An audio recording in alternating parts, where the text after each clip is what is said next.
सो जीव ने संवारा। वर्षा शिशिर धूप जड़ का पसारा।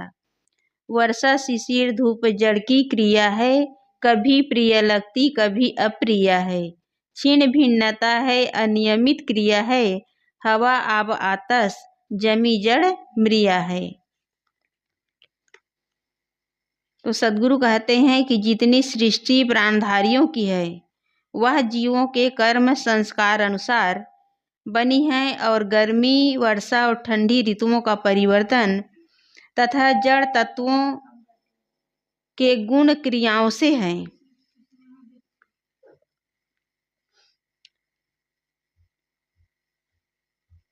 गर्मी वर्षा और ठंडी ऋतुओं का परिवर्तन तथा विस्तार जड़ तत्वों के गुण धर्म क्रियाओं से है। गर्मी वर्षा और ठंडी जड़ तत्वों की स्वाभाविक क्रियाओं से होती है। उनकी क्रियाएं कभी प्रिय लगती है और कभी अप्रिय। जड़ प्रकृति के कार्य पदार्थों में बनना बिगड़ना है। वे स्वभावतः नियमित होते हुए भी अनियमित हो जाते हैं, क्योंकि वायु जल अग्नि पृथ्वी अचेतन जड़ है। ये चारों तत्व अचेतन जड़ हैं। क्यों अचेतन है?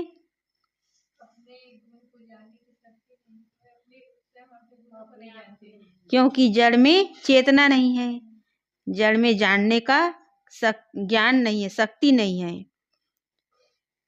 प्राणधारियों की सृष्टि जड़ चेतनात्मक है, जो जीवों के कर्मों के जोर से बनती है, किंतु ठंडी गर्मी वर्षा आदि केवल जड़ तत्वों के स्वाभाविक गुण धर्मों से होती है। जड़ तत्वों में अपने नियम हैं। उनकी योग्यता ठीक रही तो पानी बरसता है और यदि ठीक नहीं रही तो नहीं बरसता है। तत्वों में चेतनता तो है ही नहीं, वे निरे जड़ हैं। अतएव उनकी क्रियाओं में विषमता आने पर वर्षा के समय अवर्षण और जब वर्षा नहीं चाहिए तब वर्षण हो जाता है। लेकिन लोग यही समझते हैं कि यदि बारिश नहीं हो रही है तो पूजा पाठ करेंगे, पूजा पाठ करेंगे तो इंद्रदेव प्रसन्न हो जाएंगे। और लोग जो है करते भी हैं, यज्ञ हवन पूजा पाठ करते हैं ताकि इंद्रदेव प्रसन्न हो जाए और बारिश हो। लेकिन कहीं अति वर्षा होने से वहाँ बाढ़ आ जाता है तो वहाँ कोई पूजा पाठ करके बाढ़ को रोक सकते हैं? नहीं रोक सकते, क्योंकि ये प्राकृतिक ढंग से होता है। जहाँ अनुकूल योग्यता होती है वहाँ पानी बरसता है, और यदि अनुकूल योग्यता न हो तो वहाँ पानी नहीं बरसता, सूखा पड़ जाता है। तो ये जो ठंडी गर्मी वर्षा है ये जड़ तत्वों के स्वाभाविक गुण धर्मों से होता है। इसे चलाने वाला कोई ईश्वर या देवी देवता नहीं है। ईश्वर पानी भर के गिराता नहीं है, जड़ भी हुकुम को बजाता नहीं है। नफा और नुकसान का है न ज्ञाता, कहूँ सूख जाता कहूँ बाढ़ आता। कहूँ पाला पत्थर अगिन में जलाता, कहीं शीत गर्मी को ज्यादे सहाता। आकर्षण करे एक को एक धर के, नहीं एक धर के है बैठा पकड़ के। नहीं एक धर के है बैठा पकड़ के। ईश्वर पानी भरकर ऊपर से नहीं गिराता। पानी बरसने के जितने कारण हैं वे जड़ हैं, अतः वे ईश्वर की आज्ञा न सुन सकते हैं, न जान सकते हैं, न उनके अनुसार काम कर सकते हैं। जड़ प्रकृति प्राणियों के लाभ और हानि को नहीं जानती, इसलिए उनकी स्वाभाविक क्रियाओं से कहीं तो सूखा पड़ जाता है और कहीं बाढ़ आ जाती है। ये जड़ प्रकृति की क्रियाएं जनता को कहीं पाला पत्थर से कष्ट देती है तो कहीं अग्नि एवं गर्मी में झुलसाती है। जड़ प्रकृति कहीं अपनी क्रियाओं से जनता को ठंडकता में पीड़ित करती है तो कहीं अधिक गर्मी में दुख देती है। ये जड़ तत्व ही अपनी स्वाभाविक क्रियाओं से एक को एक आकर्षित करके जड़ात्मक सृष्टि का कार्य संपादित करते हैं। ऐसा नहीं कि इन्हें कोई एक ईश्वर कहीं पकड़े बैठा है और वही इन्हें चलाता है। तो सृष्टि द्वारा जो अवर्षण, अतिवर्षण, कठिन शीत, कठिन गर्मी, भूचाल आदि उत्पात इसलिए होते हैं कि ये किसी चेतन ईश्वर द्वारा नहीं चलाए जाते हैं, अपितु निरी जड़ प्रकृति द्वारा यह सब होता है। जड़ प्रकृति को प्राणियों के लाभ हानि का ज्ञान नहीं है। यह अपने स्वाभाविक जड़ स्वभाव से काम करती है। यदि दयालु चेतन ईश्वर यह सब करता तो वह न भूचाल लाता, न अति वर्षा होती, न कहीं सूखा पड़ता। पानी फसल और पेड़ पौधों की आवश्यकता के अनुसार बरसता। पानी यदि गिरता तो जहाँ आवश्यक हो वहाँ पानी गिरता। कहीं फसल में, कहीं पेड़ पौधों में पानी की आवश्यकता ज़्यादा होती है तो वहाँ पानी बरसता। रास्ते में पानी न बरसाता, जिससे कीचड़ बनकर यात्रियों को कष्ट हो। यदि पानी बरसाता ईश्वर, तो जहाँ आवश्यक हो वहाँ बरसाता, और जब आवश्यक हो तब बरसाता। लेकिन अब तो बिना मौसम के बारिश होती है।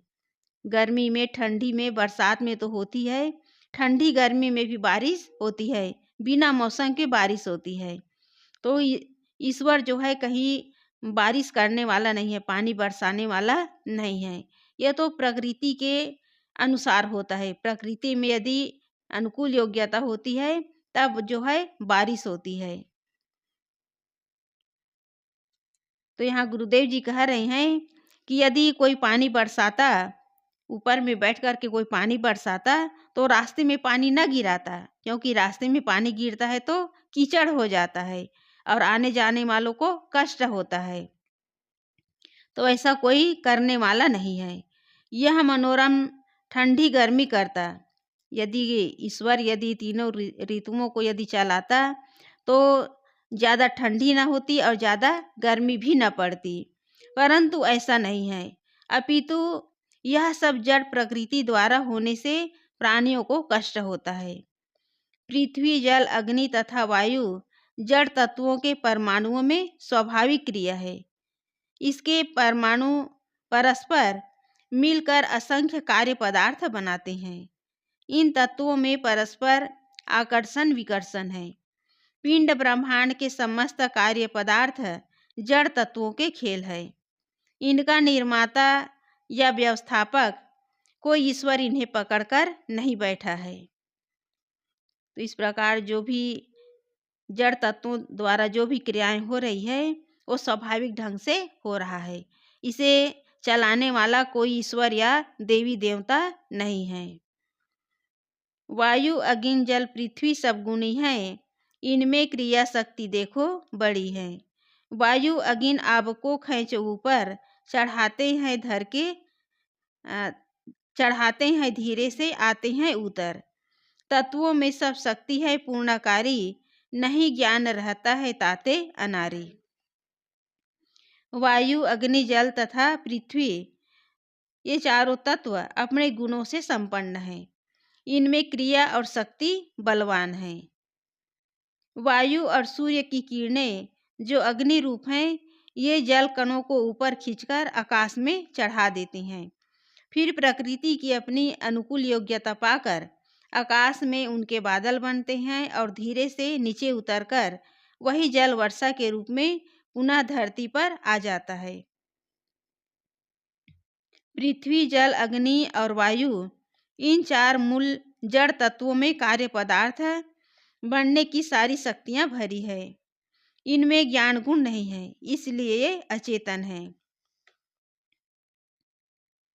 अनंत विश्व ब्रह्मांड मूल जड़ तत्वों में अंतर्निहित गुण, धर्म, शक्ति और क्रियाओं से संपादित और चालित है। यह प्रवाह अनादि और अनंत है। जड़ तत्वों में ऐसी शक्ति और क्रिया है जिनसे कारण कार्य प्रवाह चलता रहता है। जो विश्व ब्रह्मांड में चारों तत्वों में जो धर्म, गुण, क्रिया और शक्ति जो निहित हैं, उन्हीं से यह जड़ क्रियाएं जो है संपादित है। और यह प्रवाह कैसा है? अनादि और अनंत है। जड़ तत्वों में ऐसी शक्ति और क्रिया है जिनके कारण कार्य का प्रवाह चलता रहता है, ये कभी रुकता नहीं है। अग्नि जला के परमाणु बनाती, वायु परमाणु को लेकर उड़ाती।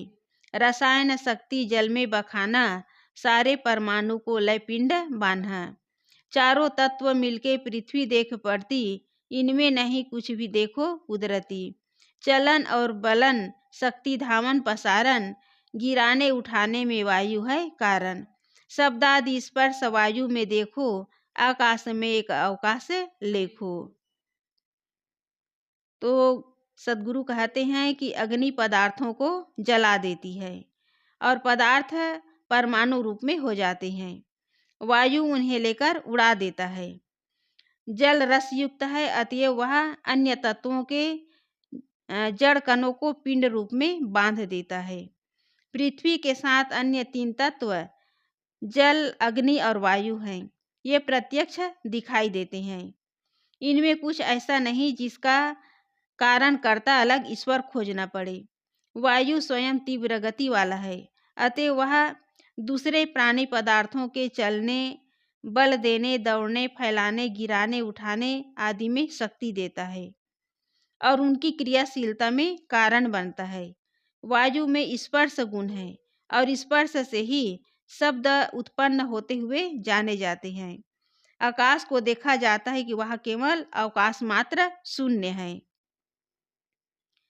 रसायन शक्ति जल में बखाना। यह रसायन शक्ति वह शक्ति नहीं जो हर जड़ द्रव्य में होती है, जिससे कार्य पदार्थ एक अवस्था से दूसरी अवस्था में जाते हैं, जैसे दूध से दही। यहाँ रसायन शक्ति का प्रयोग ग्रंथकार ने अपने ढंग से किया है, जिसका अर्थ है रस युक्त, और इसका अर्थ क्या है? पिंड बंधाना। रसायन शक्ति का अर्थ क्या है? पिंड बंधाना। और पिंड बांधने का काम किसका है? जल का है। जल जो है बांधने का काम करता है। तो इस तरह चारों तत्वों में अलग अलग गुण, धर्म, शक्ति और क्रिया है और ये स्वचालित है, इसे चलाने वाला कोई दूसरा नहीं है। ये चारों तत्व अपने गुण धर्मों से अनादिकाल से इसमें क्रियाएं हो रही है। अग्नि में उष्णता और प्रकाश देखो, स्पर्श और शब्द रूप आदि लेखो। पाषाण लोहादि को जल बनावे, धुआं के द्वारे परमाणु उड़ावे। सूर्यादि विद्युत चंद्रमा सितारे, प्रत्यक्ष अग्नि पदार्थ हैं प्यारे। कठिन द्रव्य को भी वो पिघलित किया है, सामान्यतः से कठिन फिर किया है। निर्मल दास तद्बीज करके विचारो, स्वयं जगत रचते यही तत्व चारो। अग्नि में उष्णता है और प्रकाश करने का स्वभाव है। वह स्पर्श करती है, उसमें शब्द भी होता है। जब आग जलती है तो उसमें भी शब्द होता है, भग भग शब्द करके जलती है। रूप उसका गुण है। अग्नि और पत्थर, अग्नि जो है पत्थर और लोहा को भी पिघलाकर जल की तरह द्रव्य बना देती है और वस्तुओं को जलाकर धुआं के सहारे परमाणुओं को उड़ाती है। तो सद्गुरु कहते हैं कि सूर्य, चंद्रमा, विद्युत, तारे आदि ज्योतिर्मय पिंड सब अग्नि पदार्थ हैं। अग्नि कठिन पदार्थ को भी गला देती है, फिर सामान्य को पकाकर कठोर भी बना देती है।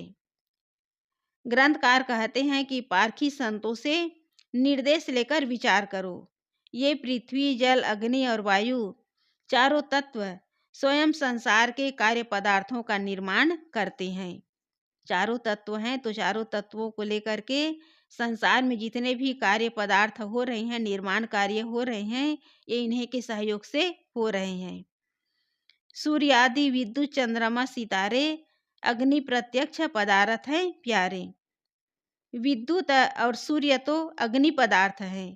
तारे भी जो स्वयं प्रकाश होंगे वे अग्नि पदार्थ के ही होंगे, परंतु चंद्रमा तो अग्नि पदार्थ नहीं है।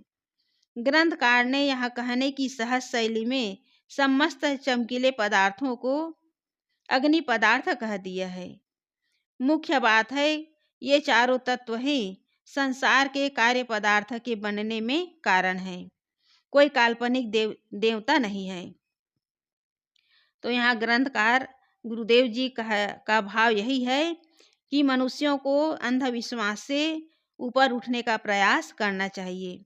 यहाँ गुरुदेव जी जितने भी उदाहरण दे रहे हैं उनका कहने का भाव यही है कि मनुष्य को अंधविश्वास से ऊपर अपने आप को उठाने का प्रयास करना चाहिए, क्योंकि जितने भी संसार में क्रियाएं हो रही हैं, चारों तत्वों में जो क्रियाएं हैं, ये स्वतः चालित है।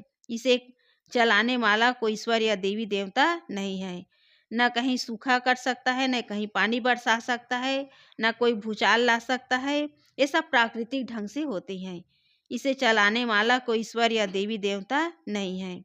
लेकिन मनुष्य जो है अंधविश्वास में उलझे हुए हैं, और यही कारण उन लोगों को विश्वास है कि भगवान ऊपर बैठा है, वो सबको देख रहा है और वही सबको चला रहा है। लेकिन संसार में जो भी क्रियाएं हो रही हैं, वो जड़ चेतनात्मक दोनों के गुण धर्मों से सृष्टि चल रही है। इसलिए यहाँ गुरुदेव जी लोगों को यही निर्देश देते हैं कि मनुष्यों को अंधविश्वास से ऊपर उठने की चेष्टा करनी चाहिए।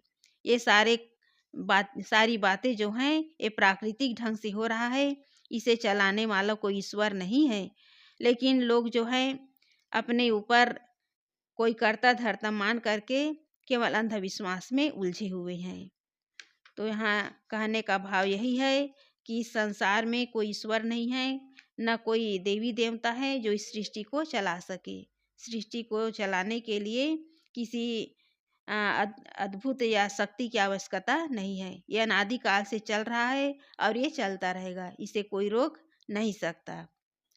तो इस प्रकार चारों तत्वों में जो गुण धर्म हैं, उन्हीं के आधार पर ये सृष्टि चल रही है। इस प्रकार जड़ चेतनात्मक सृष्टि जो है अनादि और अनंत है, और इसे चलाने वाला कोई ईश्वर नहीं है। बोलिए सद्गुरुदेव की जय।